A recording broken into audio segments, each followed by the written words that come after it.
Miami Ghost Chronicles, and I want to welcome you to another episode of Stories of the Supernatural.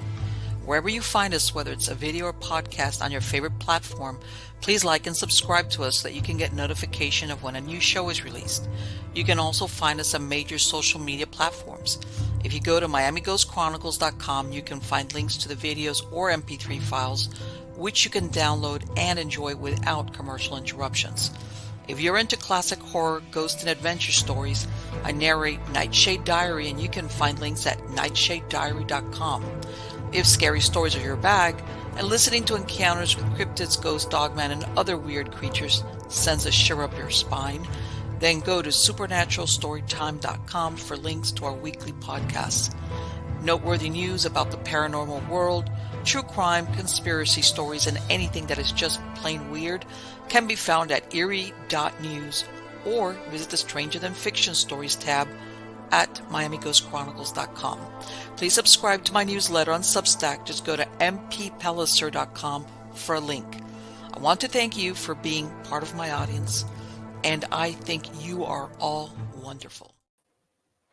So, how's everybody doing? Good? Everything is good here? Even though the show's a little bit staggered, today is the day before the summer solstice. And, well, halfway of the, midpoint of the year, and supposedly it's going to be the longest day of the year. And then, of course, supposedly, then slowly we start going back into shorter days. But that's very, very slow. And in other words, there's a certain festivals were always held around the summer solstice. And there's even a flavor of occult stuff that was done during different things, different groups, even historically or culturally. The summer solstice was, it was a significant date. So let's see what happens. I'll tell you this much, it's really hot. And I've said it before, we've finally, it's been breezy, because I think the worst thing is when it's hot and there's no breeze. And we had a couple of weeks there, it was like, whoa. And no, it's hot, but it's breezy, which is great. I can take, and I'm used to hot weather of all types. So yeah, the thing, but and it's, let me tell you something. There's always jokes about the weatherman reports not being accurate. I don't know about where you guys are at, but where I'm at, it's been like that. I'll look at the weather report, says cloudy or whatever, no rain. All of a sudden you hear a thunderclap and it rains. Or they'll say, oh, the next week you'll have afternoon thunderstorms, which are very famous in Florida and all parts, like around this time. Not a drop. And it's like, oh, okay. Somebody at the weather people is like, meteorologist, I don't know. It's been totally off. It's been totally off with that. And the reason, and believe it or not, anybody that does any type of gardening or farming, even on a microscopic level like we do, you follow the weather. Besides the common stuff that you say, well, is it going to be hot? Is it going to rain? When you have animals and even gardening or I've got some planters outside in a gazebo where I'm growing all these vegetables and stuff. And believe it or not, I plan whether am I going to water them? What am I going to do? Are they going to die? Believe me, I'm having a hard enough time as it is. By the way, let me interject my 2 cents worth in. I used to do farming. I used to have 2 acres of what they call longans and thyme mangoes, where I used to live in South Florida. So believe me, I know how difficult it is. And we were planting already grafted trees in the ground. So I know farming is hard work. A lot of people that think, oh, it's just what is it, toss the seed. But I'll tell you what, as difficult as that is, because that's a long-term kind of investment as far as farming or agriculture. Let me tell you something, when you're growing stuff from seed, even though the germination process is much slower, you better know what you're doing. A lot of people are mistaken thinking that that's an easy thing to do, even on an individual basis. Okay, I'm not even talking here hundreds of acres or anything like that. You better know what you're doing, or if not, you're gonna get like maybe 3 potatoes or something like that. So yeah, but yeah, it's one of those things for those people that sometimes think, oh, as a matter of fact, today, you know what I bought? I bought some of those greens, the seeds that you could the greens that you could just make like salads that they're made to germinate really quick. I'm gonna try some of that. I hadn't tried that. I'll let you guys know how that goes. Make a salad out of it, and it's like, okay, why not? It's either gonna be really good or really bad, or I'll kill it. Yeah, I kind of have a green thumb that disappears every once in a while. Anyway, let's get on to the good part. The good part is the guest that's here today at Stories of the Supernatural. He's been here before. His name is Preston Dennett, and he began investigating UFOs and the paranormals in 1986 when he discovered that his family, friends, and co-workers were having dramatic, unexplained encounters. He's interviewed hundreds of witnesses and investigated a wide variety of paranormal phenomena. He's a field investigator for MUFON, which is Mutual UFO Network, a ghost hunter, paranormal researcher, and the author of 29 books and more than 100 articles on UFOs and the paranormal. His articles have appeared in numerous magazines, including Fate, Atlantis Rising, MUFON UFO Journal, Nexus, Paranormal Magazine, UFO Magazine, Mysteries Magazine, Ufologist, and others. His writing has been translated into several different languages, including German, French, Italian, Portuguese, Russian, and Icelandic. He has appeared on numerous radio and television programs, including Coast to Coast and the History Channel's Deep Sea UFOs and UFO Hunters.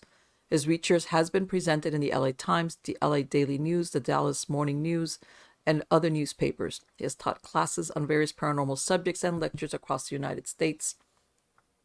In addition to writing true nonfiction books about UFOs and the paranormal, Preston Dennett is also an award-winning science fiction author. He has sold 40 speculative fiction stories to such markets as Andromeda Spaceways, Bards and Sages, Cast of Wonders, Daily Science Fiction, Grievous Angel, Perihelion, Sci-Fi Journal, Stupefying Stories, T. Gene Davis's speculative blog, and many others, including several anthologies. After earning 12 honorable mention, he won second place in Q1 2018 of the Writers of the Future contest. He currently resides in Southern California.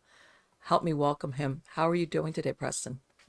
I'm doing really good. Hope you are too. Let me ask you something. I said 29 books, but I think it's more than that, right? At the It's last now, count? yeah, it's now 32. 32. Okay. I can't You keep up are. with it myself. That's great. Let me tell you something. I'm sure that you people don't realize how much work is involved in producing, whether it's fiction or nonfiction, the books as far as research and everything like that, especially like you that you interview witnesses. So, Yeah, it's the research I think that takes the most work because having written a bunch by this point, once I got all my ducks in a row and all the mm-hmm. evidence and that all the information I need, then I can put it together in probably 6 months.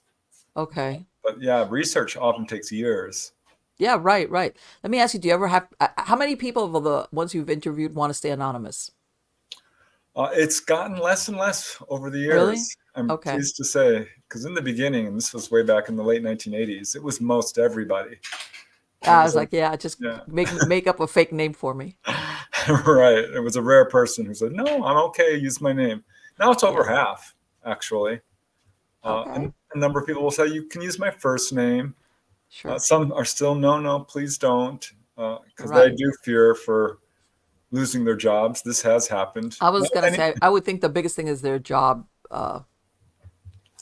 Yeah, I've never had anyone have any problem going public, uh, other than perhaps a family member here or there kind of looks at them a little sideways. Yeah, Uh, but exactly.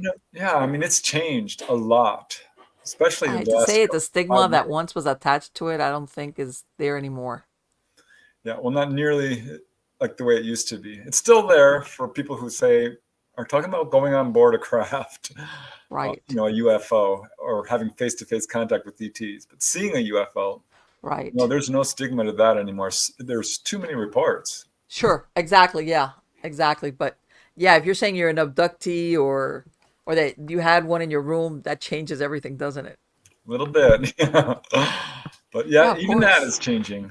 So, because Yes. I mean, Yes. there's so much evidence at this point that if you're a skeptic, you really just have not done your research. The Okay, evidence is there. exactly. Because there's that's why I say, with the amount of reports that you say, okay, we'll exclude the liars, we'll exclude people with mental problems that are hallucinating. Well, let's exclude all of those. You still have so many others from credible witnesses that it's overwhelming. the reports. Yeah, and lots of multiple witness cases. This is not something that's resting solely on one person's anecdotal testimony.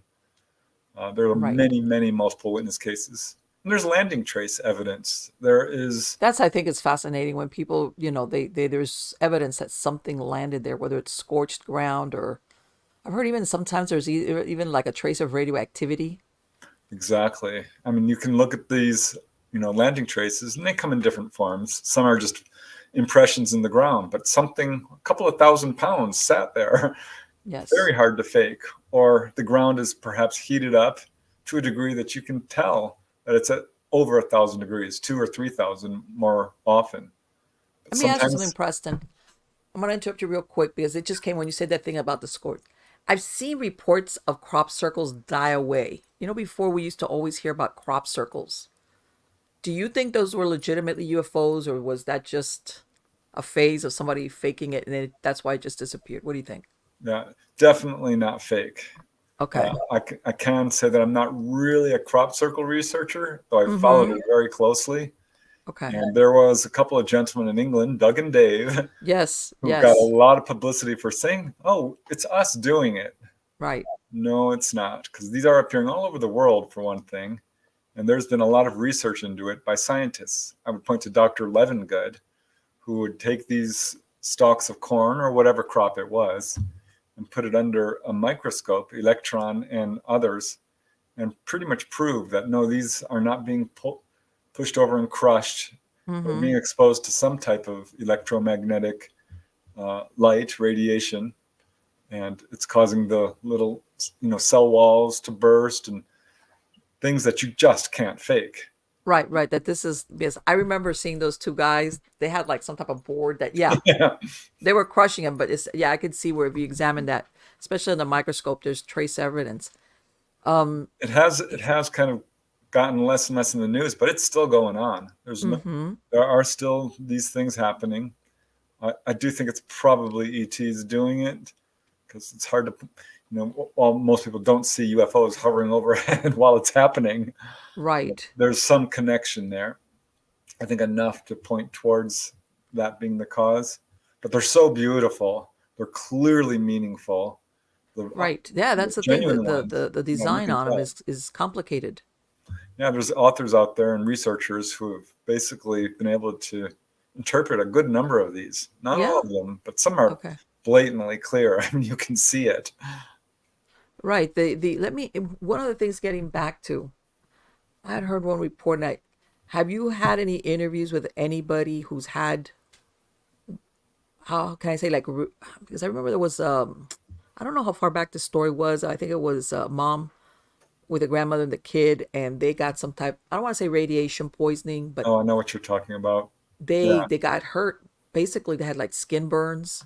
Have you come across anybody that's experienced something like that after being exposed Yeah. to? Well, you're talking about the Cash Landron case in Huffman, Okay, all Texas in right. 1981, which most researchers certainly know about, but believe that this was probably certainly a reverse engineered government craft, not Really ET. And interesting. Okay, I yeah, never heard that. yeah, that's basically what most researchers have decided. Because if you look, it was surrounded by helicopters at the time. It was basically being escorted. Okay, And it's a pretty unusual case. I don't get cases like that, really. okay. Some people will complain of eye irritation or light Mm-hmm. sensitivity, Yes. and occasional, even a sunburn type of thing. But Okay. far more uh, often, what I hear is people reporting healings, Okay. which is actually the subject of my first book. I reissued it because the first book had 100 cases. And every time I spoke on this or went on the radio or to a convention, Mm-hmm. uh, I would get more cases. I put out a new Okay, book. people coming forward and contacting you and saying this. Oh yeah, it's And let me, I imagine, because most people, I'm thinking, if they see a UFO or they witness it, whatever, they don't, they're not looking to it to get healed, I guess is what I'm saying. right. No, I think that is a big surprise for a lot of Yes. people. But it happens so often. I was just looking into another case in Peru. There was a Okay. couple driving along a mountain highway, and were quite shocked and really terrified, actually, to have this craft land in Uh-huh. front of their truck. Two basically human-looking figures came out, walked up to them, and placed their hands on their backs. The wife was so frightened, she fainted. The Okay. husband, he was able to maintain awareness, though he was very frightened as well. And they both felt heat coming out of these figures' hands. Now, they both Okay. suffered from arthritis, but not Okay. after this encounter. The symptoms went away. Wow. This is what we call a UFO healing case, and there's a lot of them. I've documented over 300, enough to say that healing is a part of the ET contact. This is one of the reasons they're bringing people on board. One of the main reasons, really. That's incredible. Because you always hear the reverse, you always hear pretty disagreeable experiences by people that have, been abducted and, that they're immobilized and blah, blah, blah, blah. But I wasn't aware that there was that many people experiencing healing after contact with an ET. Yeah, far, far more common than injuries. Yeah. And what's really interesting, injuries seem to be pretty much accidental, where people are running up to perhaps a Yes. landed UFO. I can imagine these doctors, whoever's treating them, if they have some type of serious illness or disease, I imagine they're thinking, okay, so what did you do? What did you take? How did this happen? It leaves a long line of baffled doctors. Some will get quite upset with the patients. Like, how did this I was happen? about to say that because can you imagine? he's he's asking, what did you do? Did you try something? Whatever. And he's like, well, I think, an ET contact. And they must have been like, what? Most Yeah. won't tell their doctors. No, I was going to say, yeah, that's a hard Some thing to do. like. One lady, one of my first interviews, actually, she was healed of a cyst. And the Okay. doctors were quite upset. They're like, you had surgery. And she denied it. And they said, well, we can Okay. prove it. Your cyst is gone. There's fluid here in your fallopian tube. It's only present after surgery. What's this? It looks like a laser scar. When did you get this? She had Wow. experience the night before she was scheduled to have surgery. And she kind of knew something was going on. She didn't Can you remember the whole thing. imagine?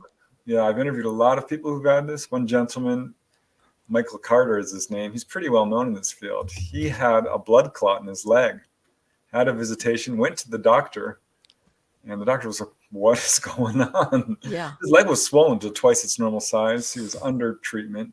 Oh boy. But overnight, his leg was normal. And his poor doctor was like, tell me what happened. And Michael said, Exactly. just be happy for me. Right, right. And you know what? I'm not going to generalize, but some doctors, they want to think that almost like somebody's messed with my prognosis kind of deal. Like if anybody was going to cure this person, it was going to be me, or I was going to treat them. And when they don't get a satisfactory answer, it's like, okay, not only did you go to somebody else, you're gonna leave me out of the loop. Yeah, I I imagine have there's talked to a probably. few people who have told their doctors. One gentleman had cancer of, Uh huh. of the lymph nodes in his neck, and was he was scheduled to have surgery in like 4 days when he had this experience with Uh this huh. orb that came into his body, and he woke up and it was gone. And he went to his doctor and told them, and they said, well, because they could see that the tumor was gone. Yes. Well, we're going to do this operation because there was necrotic tissue, but they did not find cancer. And they didn't write, well, ET's healed this gentleman, because they weren't there. They didn't see it. But they No. did put something along the lines of, spontaneous remission, unexplained Sure. healing. Yeah, because I So was gonna say something that's visual, that you could see it. Let's say, like you said, a growth or a tumor or something. yeah, I mean, there's many cases that are absolutely undeniable. One gentleman had Crohn's disease, was suffering from years Uh on huh. volumes of medication, was taken on board and healed overnight. I mean, you cannot fake something like this. No. Do they ever get revisited again, or is this like a one-shot deal in your experience of the stories that you've heard? Sometimes it is a one-off, but more Okay. often these are people who have a lifetime of experiences. I Okay. would say over 50% of people who have Really? this particular kind of experience are what we would call contactees, but not Okay. all of them. I mean, one lady, she contacted me all the way from Norway Okay. because she heard about my research into healings. And she said gray little ETs, Uh came huh. into her bedroom one evening, and it was very scary for her. They walked through the wall, they flipped her around like a rag doll, put this cylindrical instrument on her back, and then Okay. filed out. She's screaming at them all the time, "Who are you? What are you doing? What's going on?" Uh-huh. Didn't get any communication. She was very scared. Probably they Yes. were trying, I'm guessing here, but generally, if you're in complete terror, you're not going to be picking up what they're trying to say. Right. But at any rate, they go, she wakes up, runs to the window just in time to see this eerie light kind of click off. And Okay. that's when she realizes her chronic back pain from an injury years earlier was gone. Okay. And Wow. I interviewed her because usually, yeah, people do have a lifetime of contact. She says, "No, I don't. This is it. I've never had an experience like this." But Right. I found out something so interesting, Marlene, because I was trying What? to figure out who's being healed and why her. Uh-huh. And I'm going through all the questions and nothing, it wasn't quite clicking. And finally I asked her, "What do you do for a living?" And she says, Uh-huh. "Well, I'm actually retired. I was a graphics artist, but now I'm very active in my community doing human rights and animal rights." Really? You knew I was going there because I was going to say, is there a common denominator to these people? There is. It's evenly divided between, men and women. Age is not Okay. a factor. I couldn't find any really common denominators because it was people all over the world, all religions and blood types and political affiliations. I was Right. It's asking all like, these ridiculous questions trying to figure it out. uh-huh. And when I asked her that, it rang a bell because I just interviewed the gentleman I talked about, who had a Yes. blood clot. He fights against racism, was actually awarded by President Clinton for his So all these efforts. people have what's the word I'm looking like I guess I don't want not contributors. What's the they're of service to others. How's that?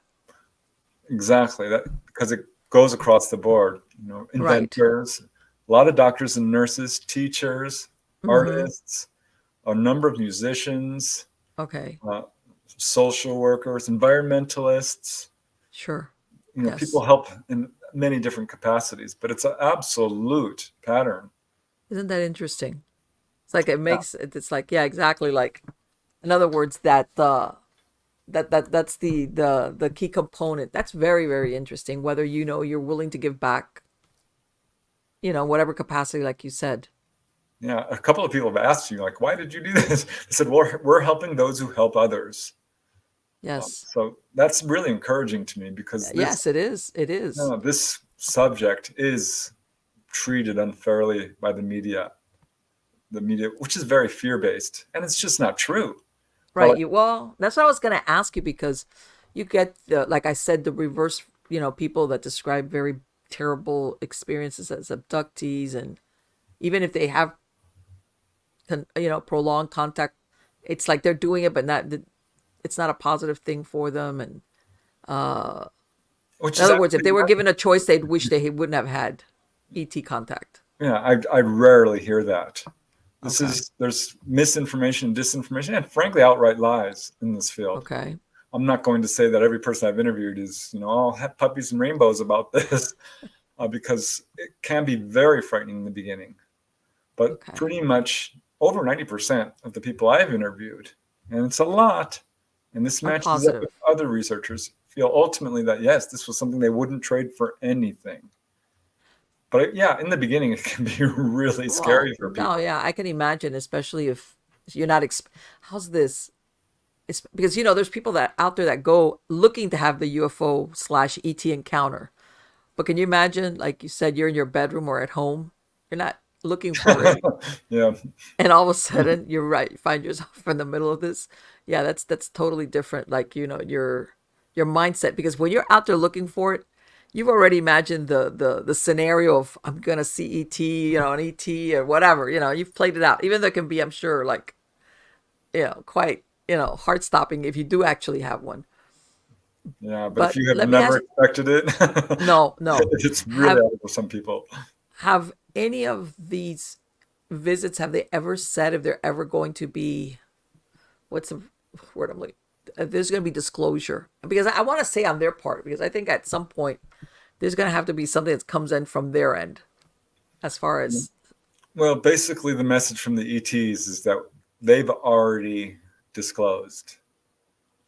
We have now pretty much well over 1 million documented UFO cases. right. I wrote a book on just schoolyard encounters alone.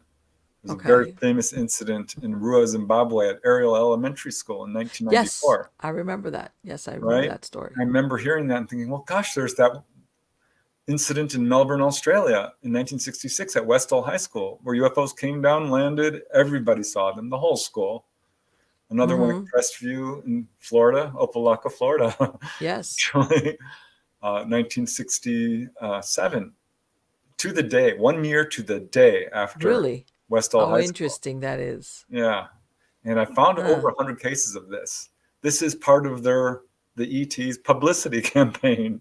Right, right, right. Like, They and have we they always have think of it, disclosed. right. And I know that there's sightings that sometimes everybody that like certain lights that are seen at a certain time, like basically dozens and dozens of people, let's say in an area, all say, yeah, we saw these lights in a pattern or something. We've seen it. It was not like one person, scores of people.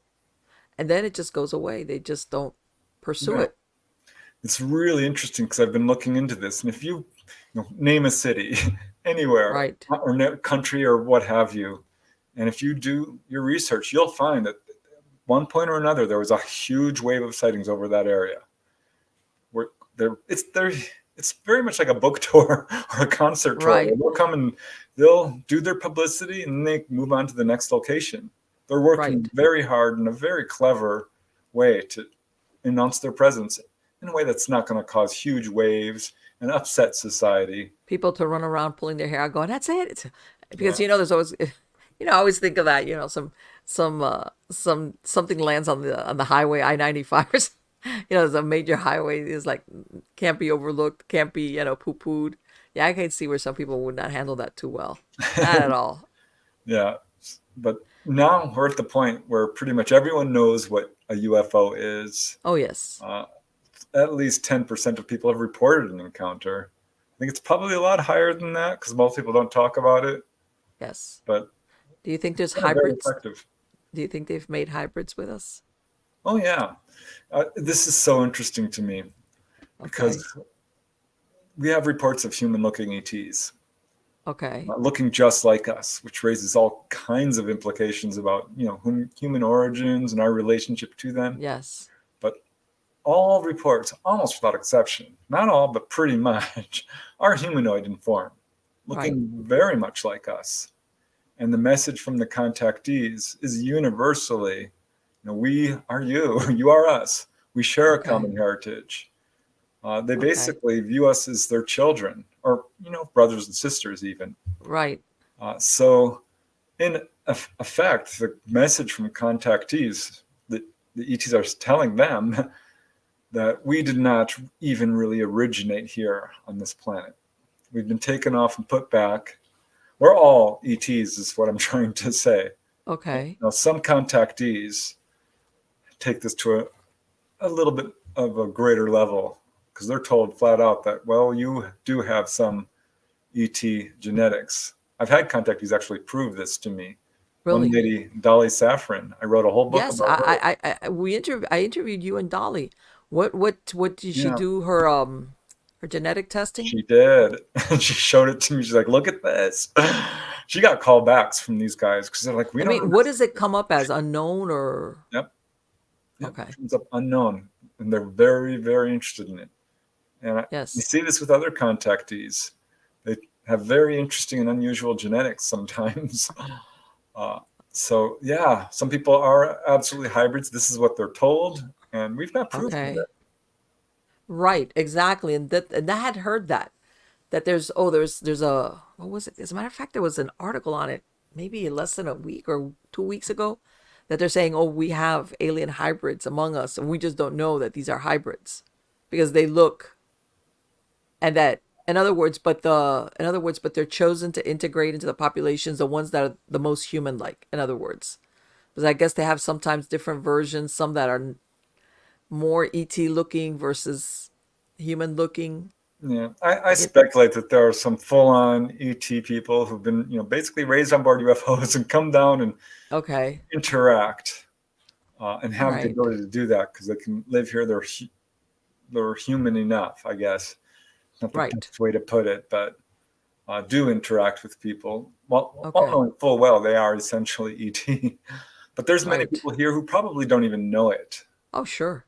who are, basically, because often it takes a while for people to come to awareness, because we live in denial sometimes, Oh, and don't want to face our unusual. If someone's having really unusual experiences, it's yes. difficult for them to integrate into their worldview, so they will deny it.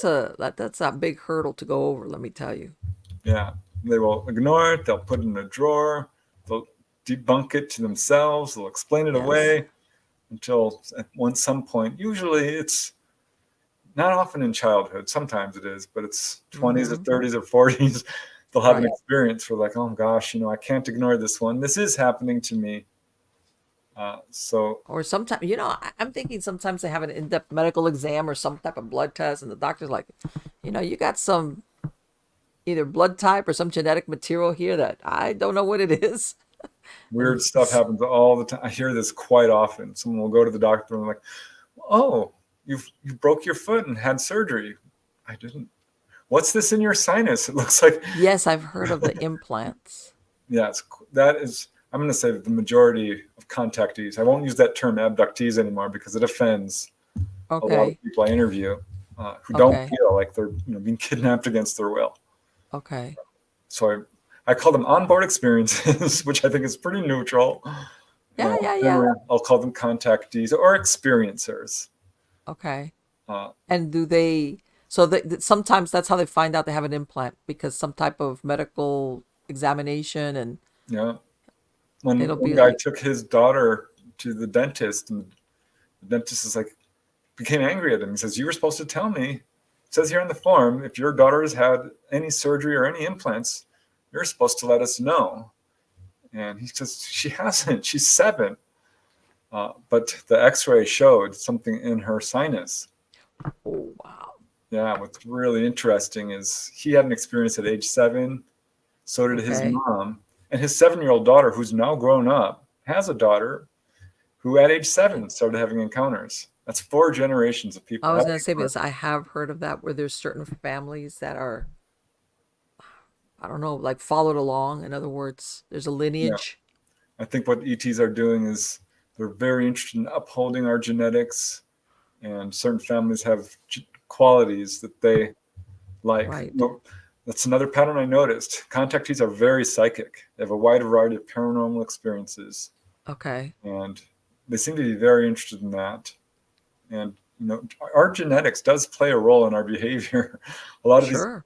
contactees are, like I said, really good people. They're the shakers and movers that Yes. doing really good work and important work. Right. So this is why the ETs are upholding people's genetics and following certain family lines, because they're Right. Because it's, well, exhibiting the best yeah. of our genetics. Right. Because, you always hear, especially in nature versus nurture, how much is genetic, how much is your genetics. But I believe genetics definitely have a big impact. Yeah, there's one guy from Florida, Gainesville, Florida, who Mm-hmm. was visited by Grays, and he's just Okay. finally getting used to it. He wasn't really happy about it at first, right? Okay. But it's like, oh, here you are again. If you're going to visit me, please heal my hernia. I have this hernia. And they said, okay, we know of the condition that you speak of, and we will repair it. That's pretty much a direct quote. And they did Wow. it right there in his bedroom. So he's talking to him now. He's gotten over a lot of his fear. And he says, Okay. why are you taking me? Why do you keep coming for me? And they said, we are interested in your genetic potential to live a long time.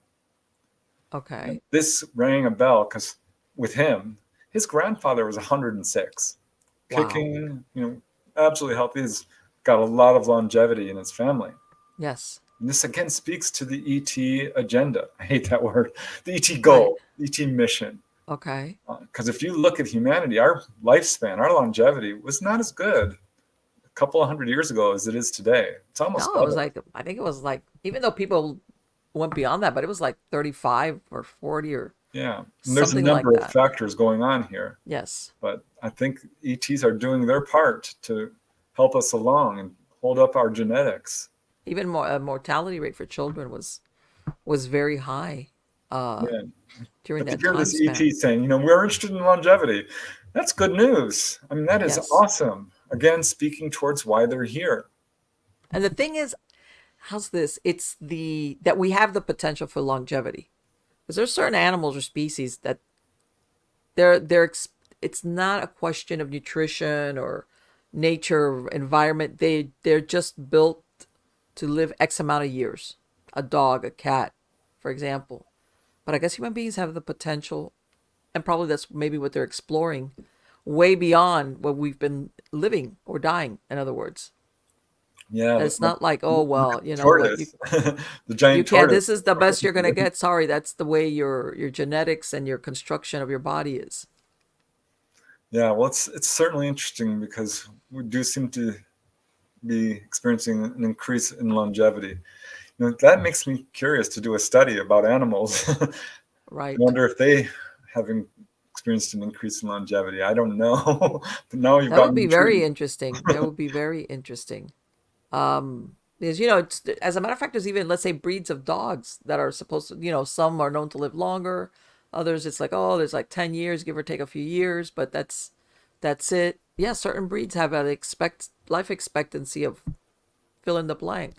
Right? And then you Which is hear the fine. outliers, It's cats and dogs that live like a long time.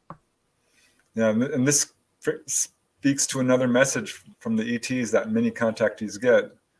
And they're just trying to give us a little reminder of what we should already know is that we are, in Right. fact, immortal beings.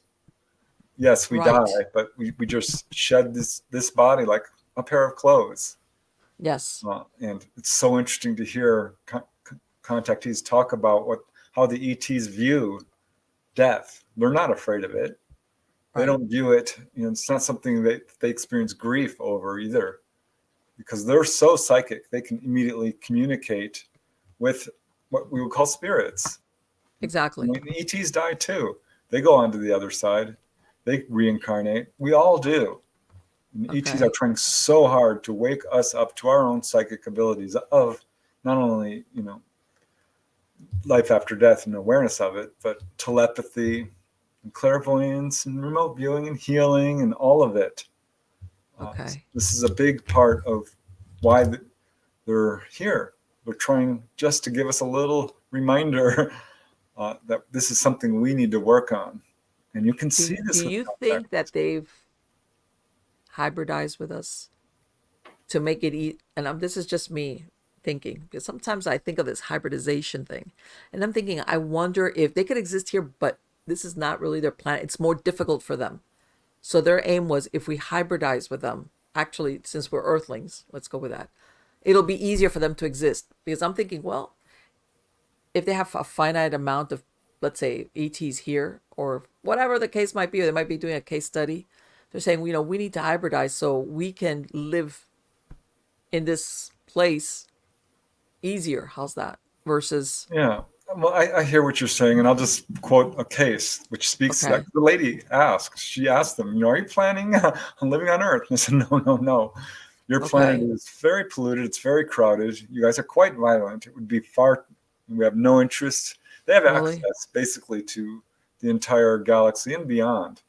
And they said that okay, there are plenty of planets they can go to. all right, However, they said basically we are the same. We have human genetics just like you. They, okay, a number of them, some of the Greys in particular, have suffered genetic damage due to radiation and all the space travel they've been doing, and are okay, uplifting their own genetics while at the same time upholding ours. okay, But no, a number of contactees have asked about this. right. They have no interest in living here, but they are very interested in us, just as we would be interested in our children and making sure they're okay. And by the way, I don't mean in a negative context of conquest. I'm talking about integration. I wasn't like, oh, they're gonna. No, I've always thought, well, maybe, you know what, All right. they're gonna planning to stick around, or maybe they're gonna leave, but it's just the way they are, original form. It's more difficult, and hybridizing will make it easier for them, and maybe eventually it just Yeah, we have carries some on. genetics they're very interested in because they have problems too. We all have problems. Uh, I think the ETs know more about the human body than we do, just Probably judged on all the they're cases still I've discovering researched. stuff about even health wise, as far Yeah, as but you know. you know, even people, resuscitation and stuff like that. Whereas before they were saying, if a person's brain dead, now, from what I understand, even now they've been able to bring certain people back, even if they supposedly were brain dead, and they come back and they're okay. Certain Yeah, it's circumstances. amazing. There are some cases that defy what we know about medical science, where children perhaps Yes. have been drowned in an Yes. icy lake, and they pull them out an hour later and revive them. They did Yes. not think that was possible, but now we've got many examples of that. Mm-hmm. Yes. Yes, they do. So yeah, it's like there's still that's like an open door as far as that as much as they know about us, there's still a lot I think left unknown.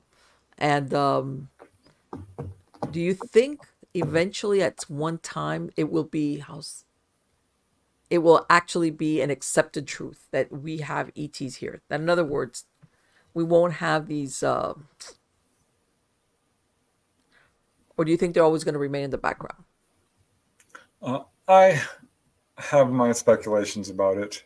Right now, from what I understand, they're not here due to the magnetic fields of our planet Right. having all kinds of problems. But it's inevitable that at some point Right. there's got to be disclosure, because it's Right. the That's what I'm talking truth. about. It's like, It and the truth, yeah, you can hide it, you can distort it, you can lie about it, but you can't destroy it. And sooner or later, it's going to come out because it's true, and its contact has been widespread for yes. decades. So many people have had this experience, and sooner or later, there's got to be open official contact. It may take centuries for us to grow up. Uh, Mm-hmm.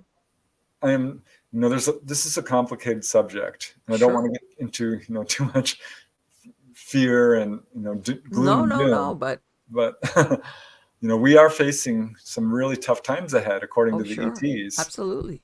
and they've given Absolutely. warnings from day one when people first Right. started. Because we know UFO activity has gone on for centuries, millennia, even. Yes. We can pretty much prove this through everything from cave paintings and hieroglyphs Yes. and Yes. writings of ancient India and so forth. But Mm-hmm. things really changed in 1947. Yes. That's the atomic era, right? And Right. suddenly we had the ability to completely destroy ourselves, each other, the entire planet. Mm-hmm. And that's when people started reporting UFOs in very large numbers. It was Yes, you're right right. after this when people are being taken on board. And the warning has always been the same: stop messing around with nuclear power, stop Yes. polluting your planet.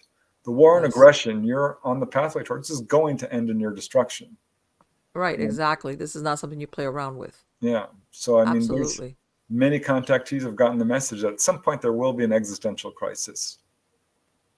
That's see, that's very scary to think about. Do Yeah, you think how many of these, especially not the contact, but the whether it's UFOs or just lights, how many of those do you think might be us, as in us humans, but it's a engineered yeah, product that people yeah. mistake it for a UFO, Yeah, as in I think off this is, planet? I think this has evolved over the years. When I got involved in this field, I was contacted by a number of people who are in the know, uh, Okay. and said at least 20% or 30% of what people are seeing is Okay. human piloted craft. Yes. And as years have gone on, that number has increased. And right now, it's pretty much everything Okay. people are seeing is reverse engineered. The Okay. triangular TR-3B craft, Yes. Right. Exactly. that's not ET. So And that's a very common sighting that people think, oh my God, I saw a UFO. As in, or when I mean UFO, I mean yeah, not of this earth, like a really, um, yeah. I've talked some, to Dolly Saffron a lot about this because she's made it clear that ET's left around 2022. And it's so okay, much because there was a huge spike of sightings in okay, 2020 and 2021. It doubled. okay, And this was during the COVID era. And people are thinking, mm-hmm, well, maybe a lot of people were at home. Even that wouldn't explain the huge spike of sightings. And now it's okay. dropped off incredibly. You Uh, you would know since you've got your hand on the pulse yeah. of that. And you can verify this if you go to UFO reporting centers. I'm not Okay, getting, the firsthand contact cases recently because they're not happening. So Okay. yeah, we're in an interesting era for humanity. We're on our own. Is that what Well, no, they're you watching guys figure over it out? us. They are watching over us, and if it comes down to a complete existential crisis, Mm-hmm. many contactees have gotten this message of the sky Okay. filling with craft and scooping people on board. Now, Okay. that's not to say everyone's going to be rescued, and we do need to remember living in fear is not the answer. Oh, of we, course we not. are Of course not. immortal. All of us pass on, so it's no big deal if suddenly you But you have know to leave what, Earth.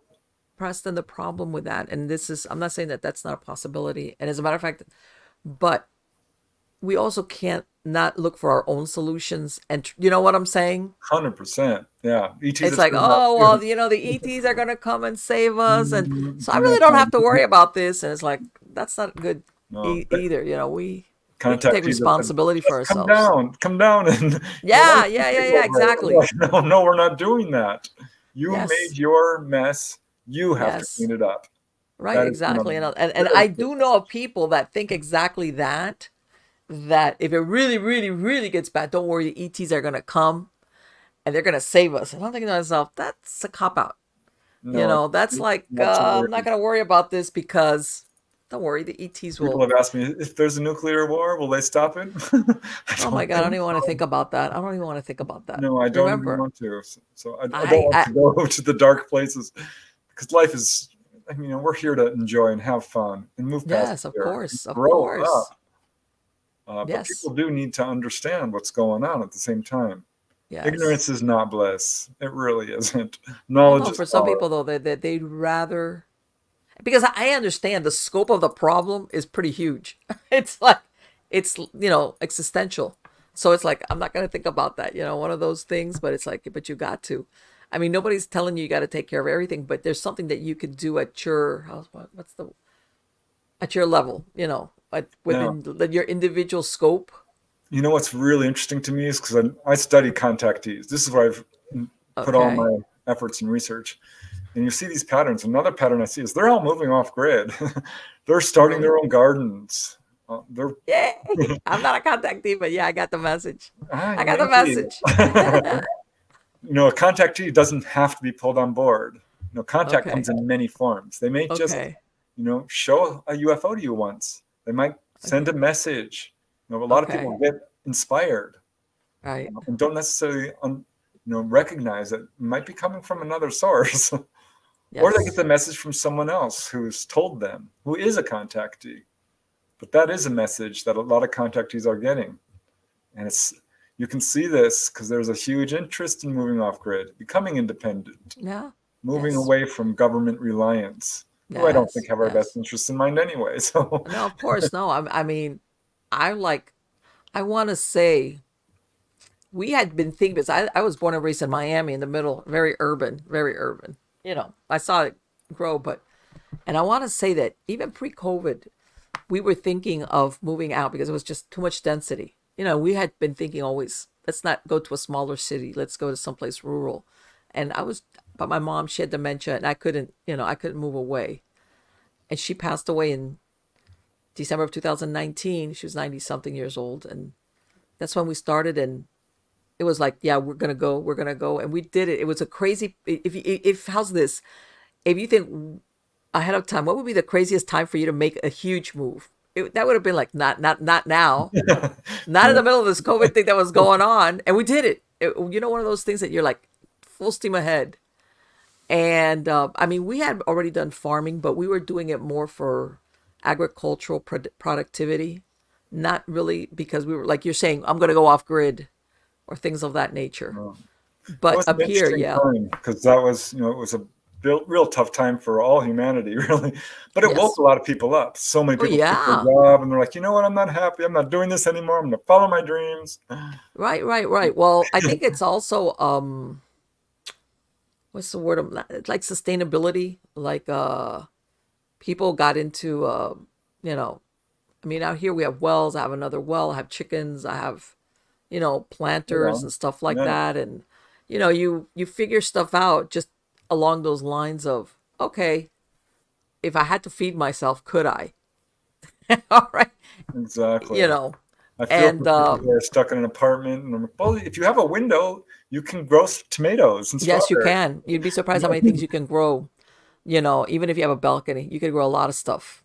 Yeah. Yes, yes, you can. And get some bags of rice and beans, and you can sustain Yes, yourself for of course. quite a long time, and with at a very low price. Let me tell you something. I have what my husband calls a stash of rice and spam. It's like, all right, at least we won't starve or something like that. But yeah, I've that thought has crossed my mind. And the reason why I say this is that I've told my audience before, Preston, I grew up in South Florida where there's hurricanes, and I've gone through a very microcosm of that, where there is no electricity, where things have been flattened, where your house is almost blown away. Right. And I've seen how quickly, even in the middle of an urban area, things can go south as far as looting, not having access to things that you normally go down the street and do it. We've gotten a little bit spoiled, haven't Electricity's we? not there, so street signs don't work. All the everything is closed. If the building is still standing, it's closed. There's nothing. The shelves are bare. All right. And so I've been there. I've experienced that on a very minor, and I've seen how quickly when people don't realize, hey, I'm 3 meals away from or 3 days worth of food, and that's it. And then I'm like, oh my God, Yeah. That word you use, sustainability. yeah, Exactly it. Because ETs have been saying this from the beginning.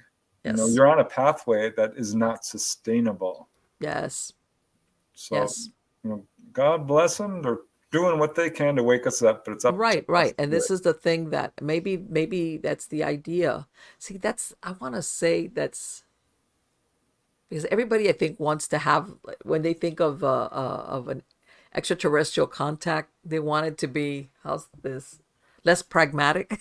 Oh, you're gonna take me, you're gonna show me this, and maybe it's their advice or what they're trying to get us to do is Yeah. sustainability. There's a huge misconception that ET contact is all about being pulled on board and Yeah, examined that's what and I'm talking about. Yeah. no, no, no, no. I know for a fact, and this is concerning me, and it's why I'm putting out the books and the research I do, that it is in many ways a very spiritually enlightening experience. They will talk to you about your life. They will talk to you about all these things. They will try to wake you up to your own psychic abilities Mm-hmm. and help you along with that. There's a really strong spiritual aspect to UFO contact that has been edited out of many people's reports who are in other books. I've talked to people Yes. who are interviewed by other researchers, and we're not happy because their Yes. experience was misrepresented. Right. Whenever I tell someone's story, I send them their chapter. And they Right. go, is this accurate? And they're like, oh no, this is out of order, or this it's pretty good, but this needs to be fixed. Because that's how important it is, I think, to be. This is their experience. I am not going to censor it or edit it. Mm-hmm. People are like, well, you're just you love aliens, and all you think is this is, a wonderful thing. Well, it is. It is. Exactly. And I am not searching for people who've had great experiences. This is what people are telling Right. me. And I'm sure that if somebody would have given you a negative experience, you would say, okay, well, this person had a negative experience of, oh, you guys be quiet. In other words, I'm going to, like you said, I'm gonna relay what you told me, the story that you told me. Exactly. There's a gentleman in England I interviewed who had an amazing story. I call him Gary. He did not want his name used. And he Mm-hmm. frankly does not like having experiences. He finds them frightening. But I asked him, have you gotten anything good out of it? And he said, well, yeah, now I know they're real. And I'm really glad about that. And also, I'm like, do you have any psychic experiences? He's like, well, yeah, both me and my wife are profoundly psychic. And Okay. he has out of body experiences regularly, Okay. really strong ones. I mean, he's an amazing gentleman. And I'm like, well, do you attribute that in any way to your experience? He's like, oh, absolutely. Okay. They helped wake me up to this. All right. So, yeah, he doesn't really like having experiences, Okay. but he is following the pattern in most ways. He woke up to them. He started having fully conscious experiences. Mm-hmm. Once you move past the fear, that's when you start understanding what's going on with you. Because Do I you don't get think? cases of what I would call real quick sadistic behavior, or Yes. he's trying to hurt people. That's not the. They will always tell you, "Don't be afraid. You're okay. We're not here to hurt you." That's the first thing they tell you, and it's in almost every single case without exception.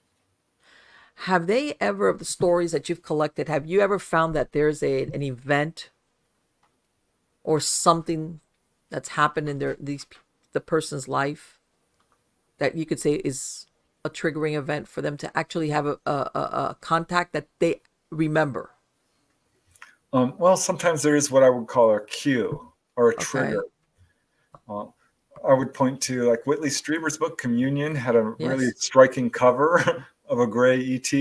Mm-hmm. I can't tell you how many people saw that and said, "Oh my gosh, now I remember. I Okay. remember seeing that." But it can be something as mundane. One guy in Idaho, he cracked his molar tooth, and this Okay. brought him back to age 7 when he had an onboard experience, and he remembered the ETs working on his mouth. Wow. Another guy, he walked into a bookstore and saw the word UFO. He instantly went back 2 years to where he had this amazing encounter at a drive-in theater, Okay. of all places, which I was, actually turns out it is a thing. I wrote a whole and book on that's drive-in theater encounters. right. No, what you know what? And the reason why I say this is, I was a practicing hypnotherapist for many years, and I Oh, understand very well how the subconscious mind works. Where, like, exactly like what you said, like certain memories will come forward, sometimes slowly, sometimes they start coming like in weird dreams, and other times you get a full blown remembrance of something yeah. that you're like, what? That, and like you said, there's something, how's this? Either something most of the time it's something you see, it almost gives you that deja vu feeling, and then you start remembering, like, okay, this is not like a deja vu moment. This is, and sometimes it takes, like you said, it'll be memories from when you were a child, maybe many years before. Yeah. One lady I knew, she had a phobia of little people. People who, are what we Yes. call little people, midgets or dwarves. Uh-huh. Whatever term you prefer. But she couldn't explain it until one day she understood what's going on Okay. because was having encounters with short little grays. Another would Ah, be afraid of interesting. mannequins with the bald head and dark staring eyes. Yes, that is I've interesting. had 3 or 4 people tell me they had Muppet nightmares when they were little kids. Like, what do you mean? Well, the Muppets, Kermit and Miss Piggy, Yes. Yes. which, if you look at them, they do have these big The big eyes. eyes. Yes, you're right. The big eyes. They're very short. And so Well, there's and these and little and, things that, and I remind used to people. I used to work with people because people don't understand there's a fear and there's a phobia. Phobia is when you have fear of something that you don't know why. A fear is like you got attacked by a dog as a kid and now you're scared of dogs. Okay, it's under what Yeah, the it's source a of it. reasonable fear. But then you have people that will have phobia, and they'll have a phobia of whatever it is, and then they'll say, "I've never had a bad experience that I can remember. Why I would be afraid of this thing or scenario or traveling." They don't, understand why, and they can get very a dramatic response if they're around that. It's like a trigger Yeah, some of these sometimes. Of connect to past lives, I think.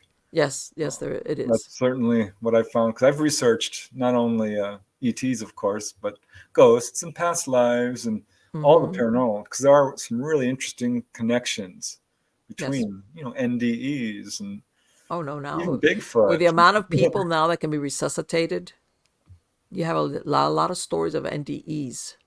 I love those stories. They're so encouraging. Yes, yes, Beautiful to know that we do survive death. And, right. um, Well, and before it was very, well, I'm not going to say rare, but we just didn't have as much ability to bring people back from trauma you know, but now more people know how to do CPR. There's a lot of ways to bring back people that supposedly are dead, and then you have those stories that I think it was Dr. Moody who started with, what was it, back in the 80s, yeah, that he started describing other people having these experiences where they would basically have, in some cases, be given a choice And some of Exactly. them didn't Yeah. even want to come back. Some were like, nah, I don't want to go back, but you gotta. His book, Life After Life, I think it was called. Yes. It's so popular. It was selling 100,000 copies a year I for believe it. decades. Yes. That's how much people Yes. were resonating with this and really searching for this kind of knowledge. So, Yes. And I think a lot of doctors, even back then, were witnessing things, but they wouldn't talk about it because I think it was back then, as far as the medical field, there was a big stigma as yeah, far as, it's so that, unfortunate because that's not science. That's not how you no, of build course not. knowledge. Even in the UFO field, it was really interesting because this was a new subject in essence in the 1940s and 50s. Mm-hmm. UFO investigators, researchers wouldn't touch any accounts that involved humanoids. Wouldn't touch them. Really? It was just let's study the UFO reports. Anyone who's seen Right. humanoids, they're crazy. Really? Uh, Wow, you would think on the contrary. yeah, and of course that they had to study them because there were so many reports at some point. But the same was true for accounts of UFO crashes, like Roswell, Mm-hmm. or there's several of them that are pretty well known in the United States alone, and those were taboo for years Yes. until the Roswell case really kind of hit the mainstream in the 1970s. Exactly. Right. Well, Roswell, from what I understand, the gentleman that basically found it, I think, from what I understand, Yeah, Mac Brazel. yeah, Mike Brozell, he was not happy after the fact. Like, I think he felt like like, why did I do this? Like, why did I come forward with it? Boy, did I make a big mistake. Yeah, Yeah.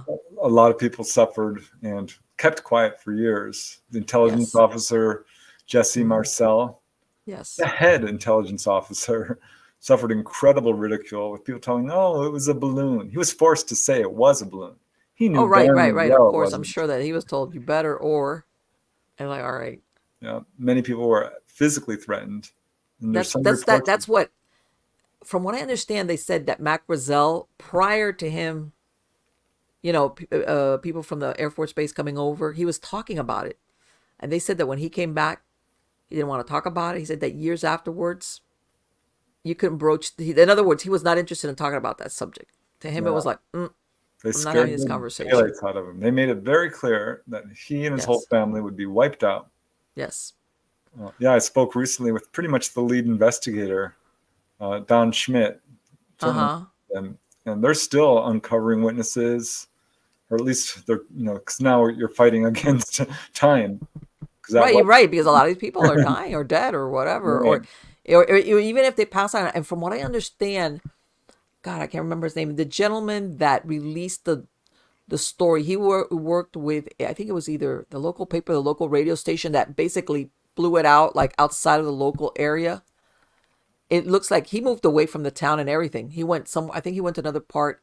In other words, I think he got a talking to us as well, and he just like left town afterwards. He Yep. traveled and set up shop somewhere else, but they think he was another one that got like the speech of, because apparently he was the one that let it get out beyond that, just that local, Yep. Even today, there are area. family members who are afraid to talk about what their parents Yes. experienced. But Yes. now there's some 3, 4, 500 witnesses to that case alone. Yes. It's undeniably documented. It did happen. The Yes. Air Force released a book saying it's explained. It's a mogul balloon, which No, well, researchers were. I think Mac Brazel even said that he had come across balloons before and he knew what they looked like. In Yeah, other words, it's not like I don't know what I'm looking at and I'm thinking, oh, this whatever it was that he, like, in other words, but I can understand where here's this guy who's a rancher and I guess his life got really complicated, I guess, in the worst way, in a way that he didn't want. to me, the most important takeaway from all this is that we do know that our governments, I use that term loosely, or the Yes. cabal, the secret government, do know what this is. Despite all Yes. their denials, they have the hard evidence. They know You it know is what? being covered up Yes. and has been for, well, in excess of 80 years now. So Hmm. You know what? there's a I lot of it recently started misconceived. watching the X Files again, and the X Files are now what 30 years old, no, something or 20 something long years old. And when you watch it, it's really funny because you see, like you said, the background, this thing of the government, and back then it was like, oh, this is a great series, but it was totally fictional. Yeah, That and now I'm looking at it with different eyes. That's what I guess I'm trying to they say. put a lot of truth in there. Yeah, but back Yeah, then what when it came absolutely out, fictionalized. people didn't get it. They were just That's why I think it has such a following, because people was like, wow, this is a great series, but Yeah, and I think and part of it was because it was revealing truths. Because yeah. people know what truth is. You know, Oh, be quiet, American Ginger. people they're far more intelligent than I think given credit for. Yeah, I know it was. Well, we're basically trained to fear and we're living in a lot of Yes, delusion and disinformation. yes, yes, There's a lot yes. of people who know what's going on. They're tired of it. No, They want the truth. of course. Everybody, I think most people just want to be happy. I mean, live normal lives is what I'm saying. Yeah. Yes, everybody has aspirations for whatever, And I feel like truth but has a certain quality about it that people recognize, yes, uh, exactly, and they're exactly. drawn And towards it. people are very upset because it's like, you know what? Well, it's like, when all of a sudden you're being herded along, and you realize you've really been herded along all along. And you're like, huh? Yeah. A lot Which of is things are so becoming infuriating. self-evident. It's pretty. And It still upsets me to think that we have elements within our own governments, or really it's the mhm. intelligence agencies, the highest levels perhaps of the Yes, military, yes. industrial complex.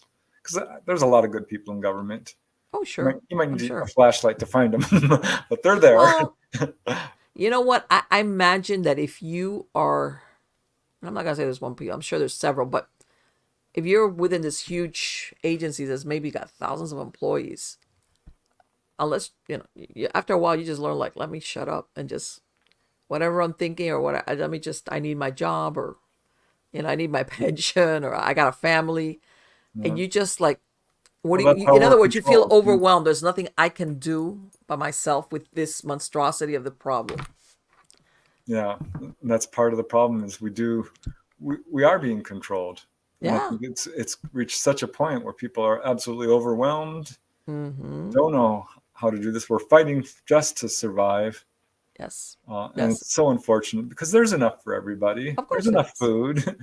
Yeah. Why is all the wealth contained in 1% of the population? That makes Good zero question. sense. And you know what? I think before, how's this? I think before, everybody always knew, okay, there's people that are really, really mega rich, but it's okay, whatever. They've always been around. In other words, but now people are really getting the idea of just how little we have. When I mean us normies, when I mean the rest of us versus It's them, normies. Yep. it's like, wait a minute.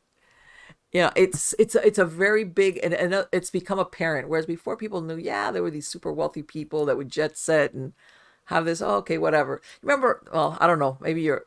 Remember they used to have this show called Lifestyles of the Rich and Famous. Yeah, it's with You Robin know, Leach. Robin Leach, yes. And it had a following, and it was like, okay, watch these people have this glamorous life and Monaco and all this. But it was like, it didn't affect you until you started really. Now, I think lately people are getting a better idea of just how unequal that is. Which Like, is so, bringing it back to the ETs, these yeah, people who have contact with the ETs get an incredible glimpse into a society that doesn't have money.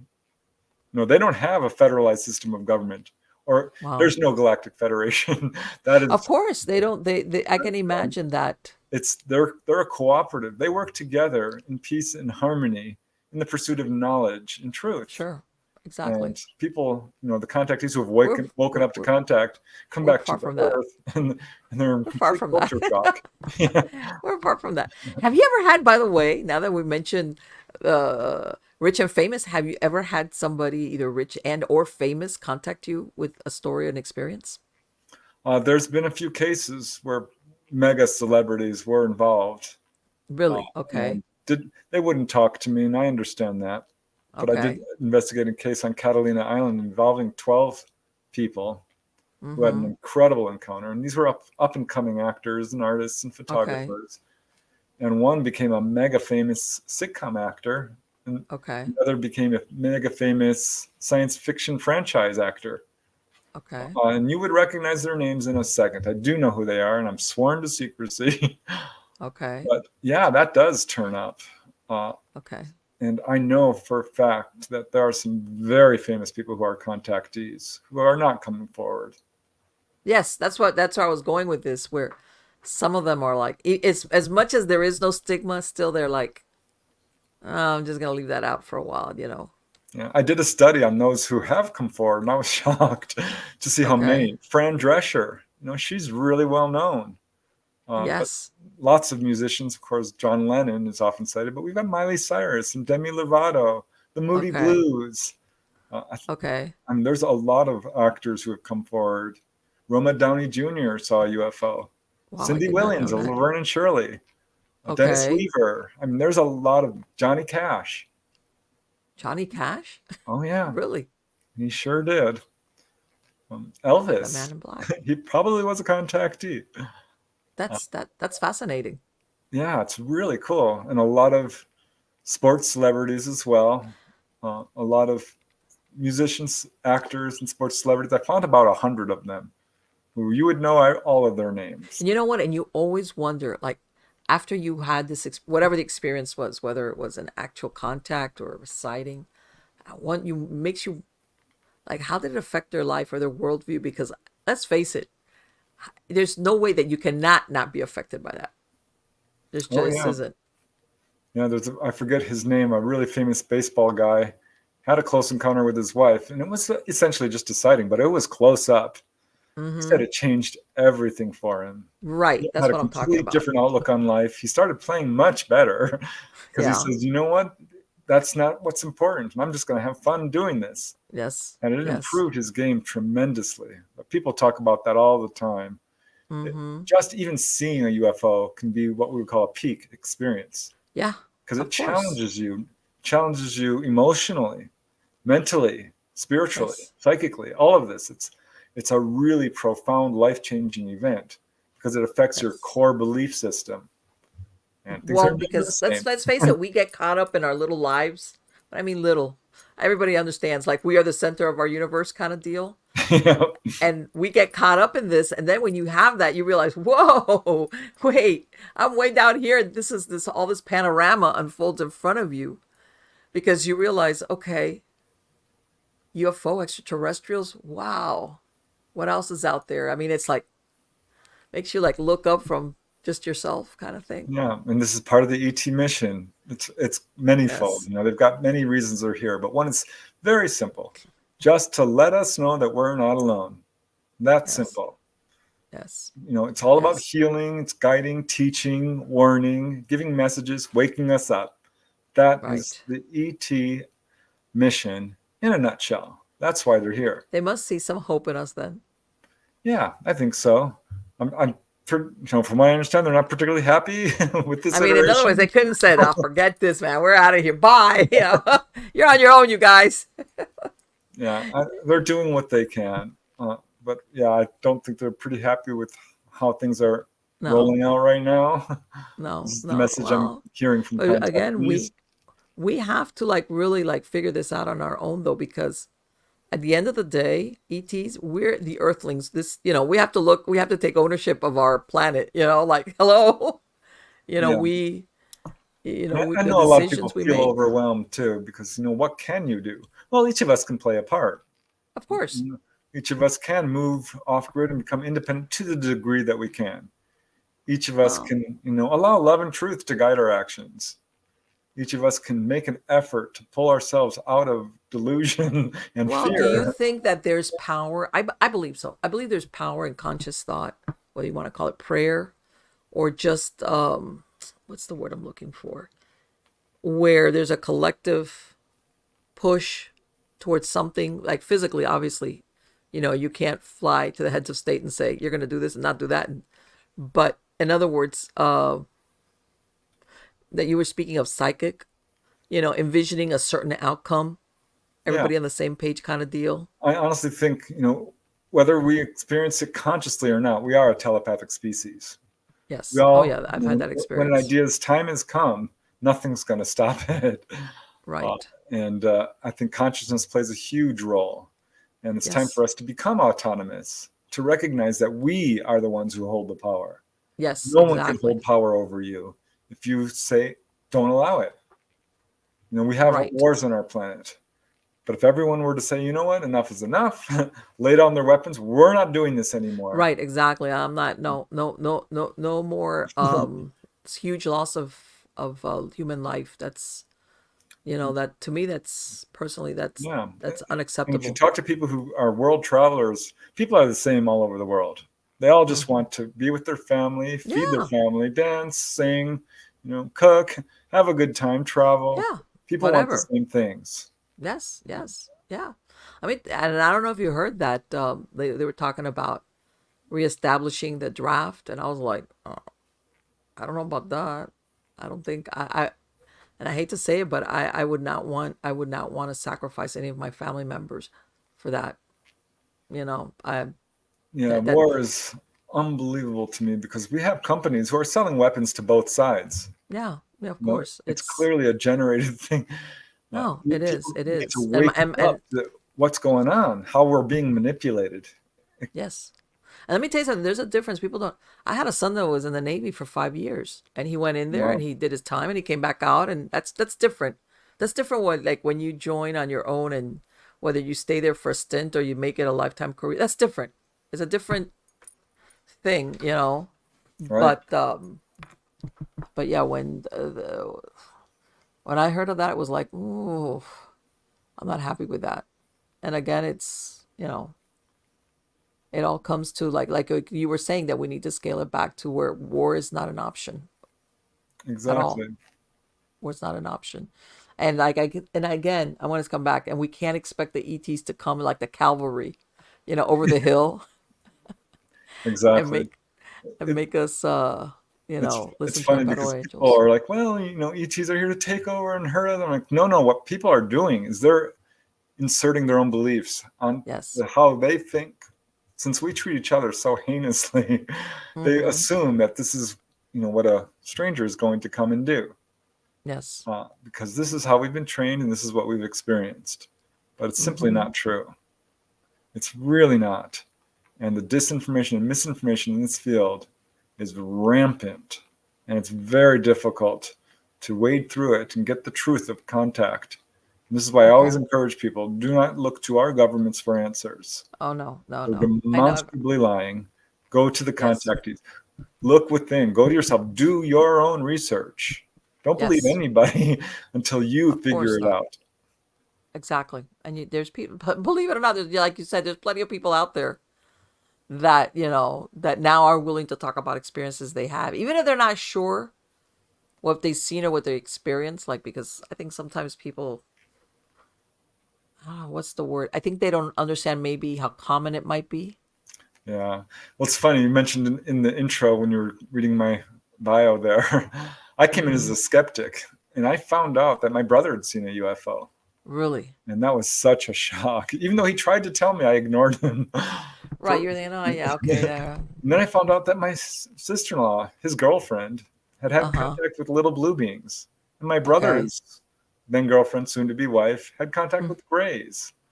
Wow. And I found I had a friend who had missing time, another friend who had a very close up sighting, people at work who had direct contact, a couple of them. This is what I encourage people to do. Because if you really want to know the truth, there's probably some people you trust. That's exactly what I was gonna say. If the source is somebody that would be telling you the truth, then it's like, okay, I believe this person. Yeah, that will change everything. If you can find a family member or a friend or a coworker or someone you love who I think you'll get a real surprise because this is more common. Yeah, I yeah. think there's a perception, again, a myth. Somebody that you can say, "Stop lying to me," and they're gonna tell you, "No, I'm not lying to you. I'm telling you Yeah. the truth," and you're like, I was actually a bit scandalized and mad when I'm talking to some of my family members and friends. I'm like, why didn't you tell me this? And they rolled their eyes at me and said, we tried, or you wouldn't have believed me, which was right, true. That was yeah." absolutely true. I was Have so skeptical, and I Have thought I you was ever so had an right. experience, a weird experience, after I'm gonna say this, after interviewing somebody? Oh yeah, I sure have. Like what? And I've had a lot of experiences actually. It started with UFO sightings because I really wanted to Okay. see one myself, and Okay. I made a lot of effort going out Okay. there, into areas where there was activity, and I would see Mm-hmm. anomalous lights and things. And Okay. finally, it started. I was circling around it, and it was circling around me until I Okay. did have a direct contact experience in Okay. 1992. It's right after the 4th of July. I was Okay. driving home from my brother Mark's house, actually, when this little orb like object swooped down in front of my car, right in front of my windshield. I mean, it was a foot away. And it stopped. And of course, I'm thinking, is that a bird? No. Is that a firecracker? No. Is this a reflection? No. Because I'm going through, like, what is happening here? And it stops right in front of my windshield and darts back and forth. A couple of times, Okay. stops again and zooms upward. And I had missing time. I don't remember what happened after that. Okay. So that was my first of what ended What up happened? being. You the next thing you know, what you arrived at home? I don't even remember what happened. I woke up the next morning with no memory of it. And it came back to me a few Wow. months later. Uh, but I absolutely Wow. remember it now. I mean, that's my Yes. story, and it's sticking to me because it Right, happened. right, right, right, right, right. Because you hear of that of people like, and all of a sudden I look at my watch and it's like 3 hours later, and like Yeah, they can't. and I've I've had heard a of people number of waking sightings up after like that. parked in their cars and they're like, "How did I end up here?" And But yeah, I've seen ghosts. I went ghost hunting, and I experienced it. And okay, I experienced astral projection as well, because that was okay, something you could personally pursue. I thought, well, this is interesting. yes, 'Cause a lot of the time, you're at a loss to try to prove something to yourself until mm-hmm, you have the experience. yes. With That's all it astral takes. projection, you can do it. Anyone can do it. And I'm like, Yes. oh my gosh, there is life after death. My first OBE was undeniable. And it came right on the heels of all of this going on at once. I'm doing ghost hunting and UFO research. And Yes. I discovered this. I used to attend a UFO meeting. We had like a meetup group. This was back in Miami, and they would bring in people to do presentations. That people from MUFON, and you know how everybody gets to talk. And I had several people come up to me. It was really weird, and they would tell me, after I had this experience, either I saw lights or this, I started having paranormal experiences. It was really weird. I don't know why. Back then, there was like they couldn't understand why all of a sudden they had this one experience and then this started going off at their house. Yeah. And one was just one lady had told me all she had seen was the lights. Another one, then she started getting visited in her bedroom. All right. But then she had started having paranormal experiences inside the house. And she was like, I don't understand. Because she always thought, like many people, like one thing has nothing to do with the other. And it wasn't a question of seeing like a ghost or anything like that. It was like more telekinetic or poltergeist activity kind of thing. Yeah. It's And she was like, I don't understand. yeah, a What? lot. I struggled to understand this for years. I think I've got a little bit of a closer handle on it now. Yeah. But I think what's happening is, a contact experience can be, in effect, a huge wake up call. Mm-hmm. And it can trigger you to start thinking out of the box, to start meditating, Yes. to, and if this happens a lot, people will start having poltergeist activity. That's Mm-hmm. you. This is your Yeah. bioelectric field, suddenly reaching a level where these abilities are waking up inside of you. Yes. Because so many contactees will start experiencing mediumship or Yes. physical levitation. We've got 20 Mm-hmm. cases or so of that, where people will Wow. physically levitate. And this is not the ETs doing it. This is them. This is us. They must that talk about wigging out. Wow. Yeah, I had one guy contact me from Europe in tears, basically saying, I'm so glad you put out this. It was a video I put out on this. Okay. And he's like, this happened to me. I had this major UFO sighting and I started levitating afterwards, and no one believed me. But I saw your thing, and Okay. that's exactly what happened to me. I'm like, I wanted to interview him. He's like, no, I just wanted to tell you. Right. You're Right. Yeah. I grateful. gotta get it off my chest. Which is my Yeah. primary purpose, really, because a lot of people come to me, they don't want to be interviewed. They just want some answers. They just want Yes. someone to bounce some ideas off of. They just want some confirmation, perhaps, someone to listen, because a lot of people have no recourse. They No, have nobody to talk to, they're afraid of ridicule. And of course, especially if it's really out there. yeah, Or they're known as being perhaps a very analytical type of person, or right. very, it's like my reputation, even amongst family members, will be ruined, Or they have uh a high profile job of oh, some kind. absolutely, absolutely. Because I have talked That's to people who are, pretty highly placed in the military, perhaps, or in some company, or they're it's like, police yeah. officers or accountants and teachers, and Yes, all yes, kinds of they, people have encounters.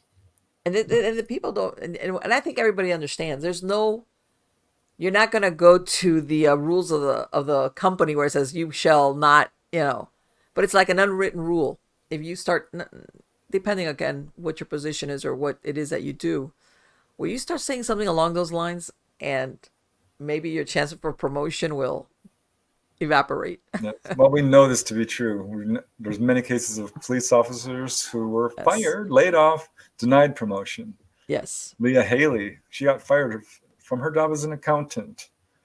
Uh, Alan Godfrey in England lost his job as a police officer. John Mack, he wasn't even having experiences. He was just investigating them. A Harvard okay, psychologist. They tried so hard to get him fired. They right, couldn't, but they tried. People have lost their jobs over this. I wrote a whole yes, article about it. It's absolutely and that's why I think a lot unfair. of people just say, you know what, and then they turn to you. Is what my point is, to like, I gotta tell somebody. So, and I know he's heard a lot of stuff, so at least I know I'm not. He's gonna understand. Yeah, a lot of people, once they have this experience, feel a very strong, almost sense of duty to Mm-hmm. report it, uh, Yes, because they recognize this is an important experience. They recognize, I think, that a lot of people are having these experiences, and they want to do their part to sure, help others. But right, some are just, the vast majority of people don't talk about it, because basically the cover up, this campaign to discredit witnesses, has been really effective. oh yes, Uh, oh it- yes. oh, And I think that there's, like you were saying, you always hear about the Men in Black. Do you really think that's a real thing? well, it's interesting when people say Men in Black. Mm-hmm. They're conflating two things here, because there's of course government agents, government operatives. Right. People say, "Well, these are the Men in Black," and uh, I certainly think those are real. They do, Okay. come and try to scare witnesses and threaten them and follow them around. Many contactees have trouble with these guys. Right. Then there's another quote, Men in Black, which is another type of ET, perhaps. I don't know much about this so-called Men in Black, because I don't get cases of this. Right. So I Because you have, always hear, like you said, Men in Black. Sometimes some people say, well, they're ETs and they're like watchers. right. That's all they do, observation. And then you, like you said, then the other version is the government, heavies who come and tell you to shut up. Yeah, the one case I do have of the classic Men in Black involves a gentleman who was a victim of what we would call MILABs, military abductions, mind Okay. control. He had some Okay. pretty horrific experiences, and that's what a lot of the negative ET encounters are. And he Really? knew it. He knew he was the victim of a government experience. They Okay. literally hypnotized him under drugs, Okay. and he started having some really unusually negative encounters. Okay. And he had a Men in Black experience.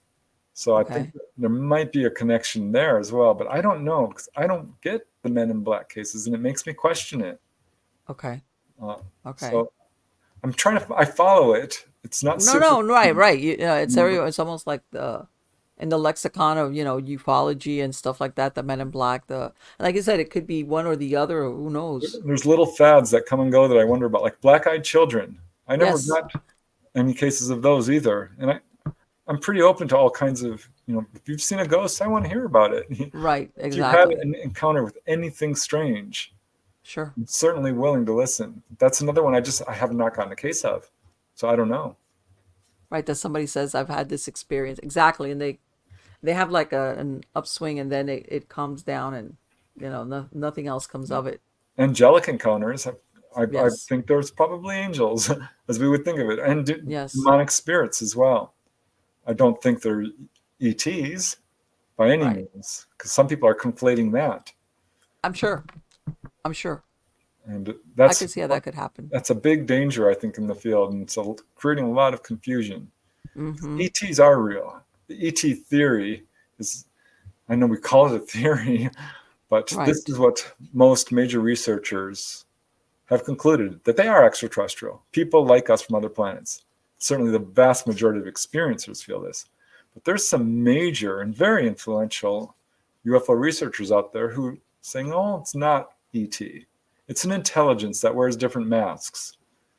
And I'm confronting them as I can, because I want to know how they reach this conclusion and where's your evidence. Right. Right. Yeah. How did you get to? How did you get that? From And it's where? ultimately largely speculative based on Yes. conflating accounts of fairies and Right. gnomes and little people, which are present in all cultures and reach Yes. back centuries and are still going on today and have Yes. commonalities with ET contact. But I don't think that It's the they same are thing. ETs. I think they are little people who perhaps are what we would call interdimensional. Yes. Uh, we're all Mm-hmm. interdimensional anyway. I mean, that's not that Right. useful. We have a soul, a spirit. We will live on after death. All entities are Right. interdimensional.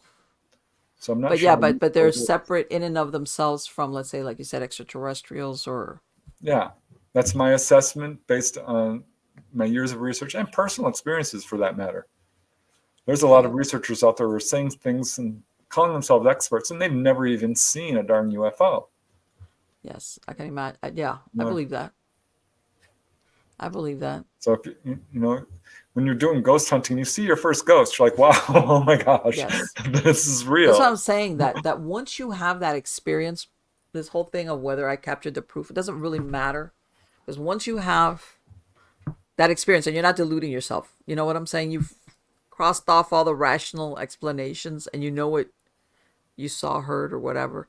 That's it. Once you've had that experience and you know this is what it is, I know it. In other words, you're a witness to yourself, to your own Yeah. experience. And you've learned a really important lesson that there's a difference between belief and Yes. knowledge. Yes. Which I Yes. think there's a confusion there with people. People are believing things and stating them as fact, Mm-hmm. which it's not a fact. No. There's a big difference in people saying, well, this person is lying. It's not true. No. Well, no, that's what your belief. You believe that, but you don't know. Right. And I want to say in the field of the paranormal, there's a wide range. Like you said, that it's like this is what I believe based on my experience, but that doesn't mean this is the absolute. There could be other interpretations of this or other versions of, if you want to call it life after death or, whatever the case might be. Yeah. It depends, but There's a lot no, of people out there saying there's no proof of ET. I'm like, well, there's a lot of people who've had firsthand experience. They yes. know. You can say you don't believe it all you want. It has zero Right. effect on the truth. Right. Exactly. Exactly. You don't want to believe it. That's fine. Everybody's entitled to their own. That's, and I think, I'm not going to say everybody. I know there's people that are more skeptical than others. I think, though, those are the ones that would be most profoundly affected if they actually did see something or witness something. Yeah, and this is one of the reasons I actually do research, because I came into this field as a skeptic, as I said. Finding out it was real was like such a shock. I mean, it really kind of crumbled my belief system. I can only Right. imagine, well, I kind of know what it feels Right. like for people to have an encounter Right. and not have believed or even heard of anything like this. Yeah. What do you do with it then? It's one of those deals like, I'm still living the same life I was the day before I had this experience. Now, what do I do with it? You know, Yeah, you after I had my know, first OBE, my first out of body experience, mm-hmm. in 1 second, everything changed. I knew there was life Yeah. after death. My family thought I'd Yes. lost my mind because I was trying to tell them previously UFOs are real, and they're like, "Oh, Preston's off the deep end." And then I come out, and I'm like, "Guess what happened to me? I had an out of body experience." Do you think that I know people now, Preston, are dabbling a little bit more like in ayahuasca and all these mushrooms and these, they're microdosing. Do you think that when they say, because I've heard of some of them saying that they've had contact with ETs, do you think that they are having contact with ETs or they're gone on to another realm that has nothing to do with actual ETs? Yeah, I've never done it personally, and I have Okay. no plans to, No, I haven't either. No, because I have no plans to I either. Like I I. I am a skeptic of that, Mm-hmm. and not because I haven't done my research. And I've interviewed people who've had these experiences, and Right. I was looking into it recently, Mm-hmm. and it does not fit the pattern that I see with Okay. regular contact. And there are people who are, saying up and down, it was a real experience. Well, yeah, it Sure. was a real experience, but it's an inward Right. In your head. experience. In your. Because there are not, two people who are meeting together and comparing notes and having the same experience shared, Mm-hmm. where we have people who are both taken on board and that type of thing. It's an Yes. internal experience. All the research is pointing towards this. So, Right. yeah, while it is a real experience, I don't think you're meeting genuine ETs. This is my Okay. assessment based on the evidence, because I don't want to Mm-hmm. offend people. This is becoming increasingly popular, and I'm concerned about it, Yeah. because I don't think you need to do it to have contact. Right. Right. Like, why do you have to go down the this to do like to have something scramble your? Because people are going, no, Marlene, it doesn't scramble your brain. It's like, okay, whatever. But yeah, if what you want to do is have that then hang out in places where they're seen and then cross your fingers and see what happens, like what you Yeah, did.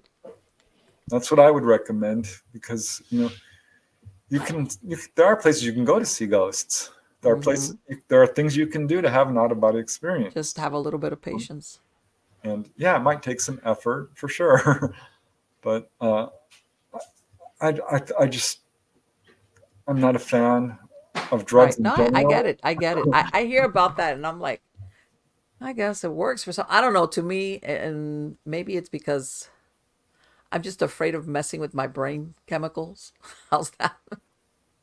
Yeah, I I think would that's always wise. I would always be wondering if there might be some effects down the road that maybe they're not. You know, Yeah, I mean, even with out of body experiences, because there are indigenous yeah. cultures who've used, mescaline and peyote and Mm-hmm. all kinds Right. of things, and people are saying, "Oh, it's not a drug. DHT is that? It's not a drug." Well, yeah, it Yeah. is. Just like Mm-hmm. mescaline and LSD and all of these. It doesn't matter if it's plant based. Yeah. If it's causing hallucinations or whatever, Well, most medicines originally they're this plant is a drug. derived. And with the out of body experiences, people are going to the Robert Monroe Gateway program and using hemisync tapes, which create discordant tonal Right. sounds, which can basically force an out of body experience. I don't recommend that either. No, I I think don't it's, think. I tried it for a second. I didn't like it. I felt it Right. was forcing the experience. Sure. And I'm not going to, say, don't do it. If you want to do it, go ahead. But I Right. don't recommend it. I think this Mm-hmm. is something that you should do through meditation. Well, It's all about even like you said, consciousness. even in these whether indigenous tribes, usually the only person that would take it would be the shaman. In other words, it was a very specific chosen person that would use it, but it wasn't like the whole tribe was doing, Right. And it some wasn't like type he was of doing it every night either. right, no peyote or anything like no, it's like okay because then everybody be no tripping out all the time. No, so that's why I'm saying that there's a and I know there's people that say, well, you're supposed to do it with somebody that knows what they're doing, but still, I'm very, I don't know, maybe overly cautious. I know there's people out there going, no, you got it all wrong. But yeah, No, and you can have all the kinds of really wonderful experiences without doing yes, it. So I give it, yes, try the natural route first. What's yeah, the harm in that? yeah, exactly, yeah, exactly. Well, you told me you were working. Are you? You just what was the last book that you released, Preston? I My most recent books are Humanoids and High Strangeness Mm-hmm. and Not From Here, Volume 5. Those are all Okay. about the more unusual outlying type of encounters, weird patterns that a lot of people haven't looked into. Okay. I'm actually doing a new book right now, Symmetry 2, the Okay. continuation of Dolly Saffron's experiences. Okay. I want to do another one on out of body experiences because I've had a lot of those. I put one out and now I've got Okay. enough for another book. I'm keeping busy. I was gonna say, but oh, obviously, no, for sure. I mean, so are any of these gonna be released this year at all, or not till next year? um, uh, well, this year's time goes by so fast these days. Yeah. I would really like to get Symmetry 2 out before the end of the year. And I'm Okay. hopeful I can do that Okay. because now, I did a lot of publicity for that latest book, Not From Here, Volume 5. And that takes up a Mm-hmm. lot of time. Sure. And I'm Sure. doing, my own podcast with Dolly Saffron into the light Okay. called The Light Gate each Monday evening, 8 to Okay. 10 Eastern. And that's taking time. I've got my I YouTube bet. Let me channel. ask you, what should people go to your website, or what's the best way to find? I mean, besides Amazon, let's say for the books, if they want to find the podcast. Uh, Probably Facebook. If you want to find the Okay. podcast, we have a Facebook page called The Light Gate, or my Okay. website. If you just go to my name on the internet, Okay. it should take you there. Okay. But yeah, I'm Okay. all over social media. I'm easy to find, Okay. and No, yeah. I know. I know I've seen you. But yes, you're very well known in this field. Very, very well known in this field because you've written so many books. And like you said, the most important thing, you go to the person that's had the experience. That's really, for me personally, what I think is the most important is when you speak to the normal everyday person, whoever they are, that talks about their experiences, whatever they might be.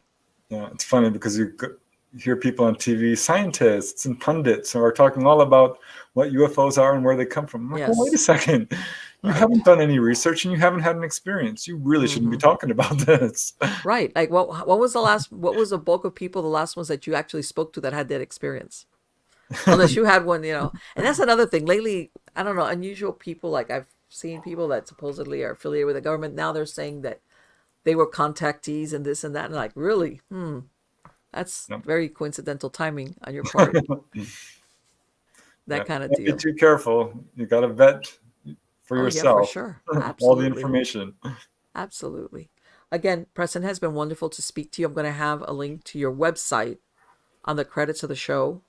And you're busy. I'm telling you, you're incredible. Now, let me ask you, if anybody has a story, should they contact you if they have their own personal story? Oh yeah, absolutely. I'm always interested in hearing from people, whether they've got a question or a comment or a story to Okay. share, or just want Okay. someone to, bounce some ideas off of. Okay. These are Excellent. important subjects, and people need, I think, a recourse, and I'm happy to provide any If you've got a information to deep, help. dark ET story, contact Preston and get it off your chest. You know, that thing that happened to you when you were a kid or whatever. Yeah, Let me tell you, that's wonderful therapy. It is. A lot of people just, and then, it helps just to talk about it. exactly. It helps incredibly just to talk about it. Again, thank you, Preston. It has been wonderful, and I want to wish you the best of luck on all your projects. Thank you, Marlene. It's been a pleasure. Likewise, take care. Wow. Okay. You know what? I'm not kidding. I like it when somebody has an opinion, writes the book or whatever, and they're basing it not on their own personal experiences or lack thereof. He's gone, and he's spoken to different people who tell him, just tell me your story. I have a feeling that Preston just doesn't like coax them. Tell me this version. No, no, let's just hear it. Let's hear what happened, and then you collect them, and then that's where And I'm sure, I didn't ask him, but I'm sure that he's maybe talked to people who's thinking, I don't believe you. I just, and maybe not, or maybe he just takes them at their word. But in between those, I want to say those probably are the minority of them. I want to say majority of them. He's probably by, especially, how can I say it? There's something that you recognize when somebody's telling you the truth. I don't know. It's whether you want to call. I think everybody's experienced it, like the same way that when somebody's lying or they're pulling your leg versus somebody's telling you the truth, even if what they're telling you is like way out there. You know, there's something about their demeanor, about the way they express themselves, about I think it's body language that this person is saying the truth. They're not they're not making this up. They're not what's the word I'm looking for? You know how sometimes, boy, I just went dark. Let me see. I got to get back on. I need more lighting. I forgot to turn on my overhead light. But anyway, that that the people, especially I want to say when people say, you know what, I don't think I've ever told this to anybody. Very few people, or maybe my only person that knows this is my spouse, and and and even the person that didn't have, let's say, a certain job or position hanging over their head, or they was like, nah, I knew better than to talk about this to anybody, even a friend. You know, I didn't want it to get, especially that person that didn't talk about it, not because they were in fear of their job, or just the person that they can't deny the experience, but maybe even years later, they're still coming to grips with it. How's that? I think there's a lot of people out there with that. And I said before, because this is the thing.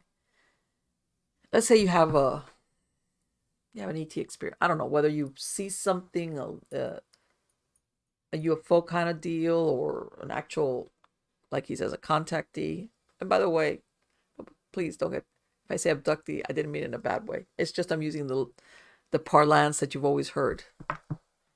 And the reason why I say it also is, I mean, everybody knows that there's, besides the ones he's described, there's also a host of people who've described contacts with ETs, which were not, that, in other words, that they felt abducted, that they weren't, they didn't want it.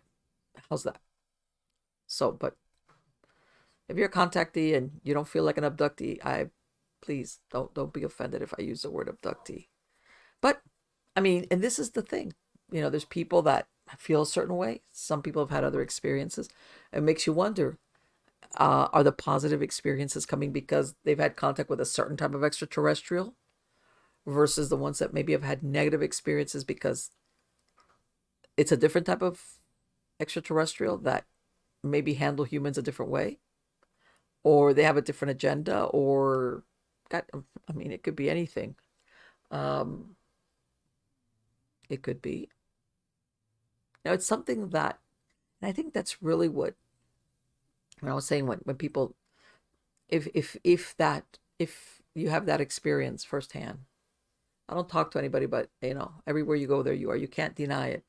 Like, what other things out there in this universe that I thought are impossible, like ghosts or anything else that you think, no, you know, prior to this experience, you always put that in the fictional, that's a great sci-fi story, or, you know, whatever. In other words, it's an interesting movie type of story, but that's not based in reality.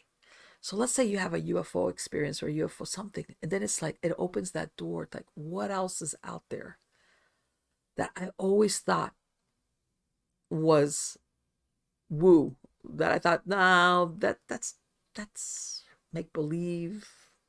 It's a little, it's entertainment. How's that? All of a sudden, you can't do that. Not only with the UFO extraterrestrial subject, but with a lot of other things. And depending on the type of personality you are, those fuzzy edges of reality make people very, very uncomfortable. Very uncomfortable. Which is why I say that there's people out there that have never really talked to very few people about it, even if they weren't in fear because their job was going to suffer for it. It's just, you know how they say, well, if you talk about something, it makes it real? That they almost operate on that belief system. If I don't talk about it, I can convince myself that it wasn't real, even though you can't. Or that the more you talk about it, the more real it becomes. And of course, you know, there's always, I understand there's always the fear of ridicule. I mean, that goes without saying. All right. Ridicule, or that you will forever be known as that guy, that person, that whatever, that had that experience. And you know what? Maybe a lot of times, because maybe you were that person, you would be the person that if you would have heard somebody had some type of UFO experience, you'd be, oh, that guy. And all of a sudden you are that guy. And some people don't, it's an uncomfortable feeling. All right. Shoes on the other foot kind of deal.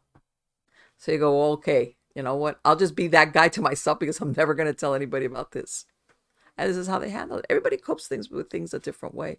And the reason why I bring that up is I think there's a lot, even for all the people, even though like Preston was saying that there's a lot of people that now are coming forward and they don't feel like that's that stigma, or they feel more open about telling even an author. There's still, I think, a bunch of people running around that are just saying, nah, you know what? I'm going to take this to my grave. I'm just going to go and not talk about this to anybody. Even sometimes, even their closest, even their spouses, even close family members, they never talk about it. You know how there's other people that are blah, blah, blah, blah, blah. I came back and guess what I saw? And then there's the people that they come back and they'll just like, no, I'm never going to talk about this. And maybe sometimes many, many, many years later, 30, 40, 50 years, especially as they get older, and they start realizing it's like, because I've heard this a lot of times from people hearing stuff from older family members about experiences they had. And then they'll say, you know what, there was always, you have family stories that this happened to uncle so-and-so and cousin so. And then out of the blue, this older member of the family will blurt out this story that everybody's like, what? You saw what? What happened to you? And this took place decades before. And they're like, everybody's looking at each other in the family like, we never knew that. Why didn't you ever say so? Because there's people that even if, whether I said the job or the family, or they don't want to be that person. They don't want to be that person. Even if, what Preston was saying, even if it wasn't a negative experience, they still like, I don't want to be special that way. I just don't want to be special that way. No, there's other people that are like, hey, if they could wave their arms around, it's like, hey, E.T., come get me. Not everybody's built like that. And again, and you know what, for all those waving their arms around going, hey, E.T., come get me, everything changes when E.T. does come for them. Because they always think there's always a certain level of disbelief until it actually occurs firsthand, undeniably. Then they might be okay with it. They might be on board, but because you have to understand, even though Preston is describing something that, based on his witness interviews, is a positive experience, you never forget that there is an imbalance between us and them. That imbalance being, let's face it, technologically at least, they're superior to us. They've got, whether it's interdimensional, interstellar, travel, however they get around, even here, they're superior to us. It sounds like they might be superior to us. Maybe it's because we have undeveloped psychic abilities and they've developed theirs, but whatever. We're at the short end of this thing, okay? They're up here and we're down here. And that's a dynamic that I think all of us at the end of the day, because remember, human beings are used to being king of the hill as far as Earth is concerned. I'm not saying for our intelligence, because the truth is that if it were not for intelligence, there's a lot of predators out there that would munch on us right quick. All right. But we consider we're at the top of the food chain, in the sense of we're up there. We run everything. And to all of a sudden be put like, no, you're not there anymore. Or we are, but no matter how kindly, no matter how giving, no matter how understanding, no matter how, what's the word? How much they want to help us. There's always in the back of our minds the thought that, thank God they're being nice to us. But in other words, it's not an even playing field. And we know it's not an even playing field. And you're always, you're thinking, they're saying all these positive things that they want to help us and they want to do this. And I hope they never get so mad at us that what? Or like what Preston's saying, that they left. All right. Like that you would always want to, is there any point that they would get so disgusted with us? How's this? I'm going down that road. Maybe not. Maybe they're more understand. I don't know. See, that's the big question mark. Like what is the parameters of their moral compass? Intelligence, we know they're intelligent, but what is their moral compass? All right. Because let's face it, if you go by logic and intelligence, you'll say, well, we'll sacrifice one person to save the money, that kind of. And usually morality or compassion is the one that steps in and says, no, we will not leave anyone behind. What is their moral compass with us? Will there be understanding? Is there a point that, who's deserving and who's undeserving? That kind of deal. So I think that it makes a lot of humans very cautious when it comes to, if you seriously, I'm not talking about like you think, oh yeah, there's UFOs, haha. I'm talking about anybody that's really seriously thought about what would I do or how would I handle if I had proof. I'm not talking about proof worldwide. I'm talking about personal proof, undeniable truth that that UFOs slash extraterrestrial, in other words, not a UFO man-made, that this was an ET, undeniable proof that they exist and they're here. Because you can say, well, there's ET somewhere out there, but they've never visited. No. I'm talking here. What would you do? What would you do? How would you handle your life?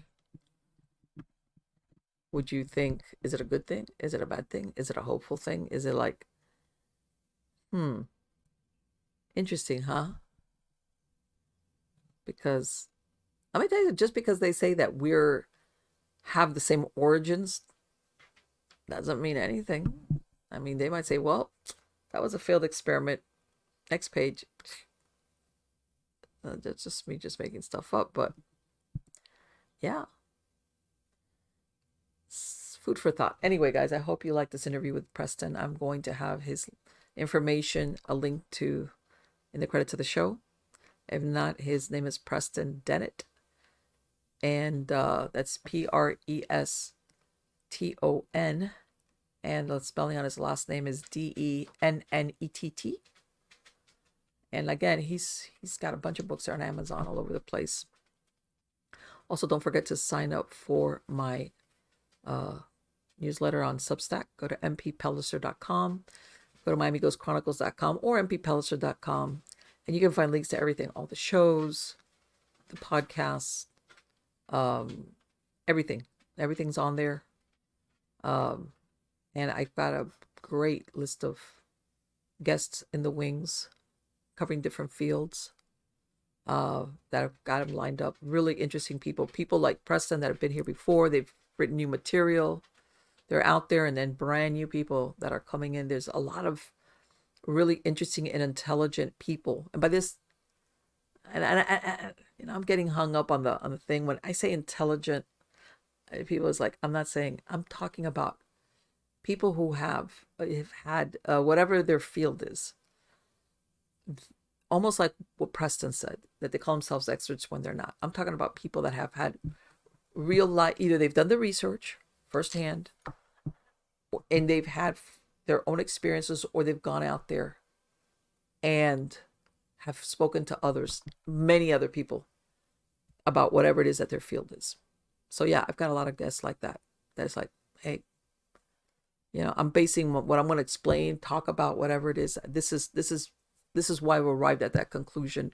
What's happened to me, what I've seen, what others have told me, etc., etc., etc. So till next time, guys, please, thank you so much for coming every week and spending this time with me.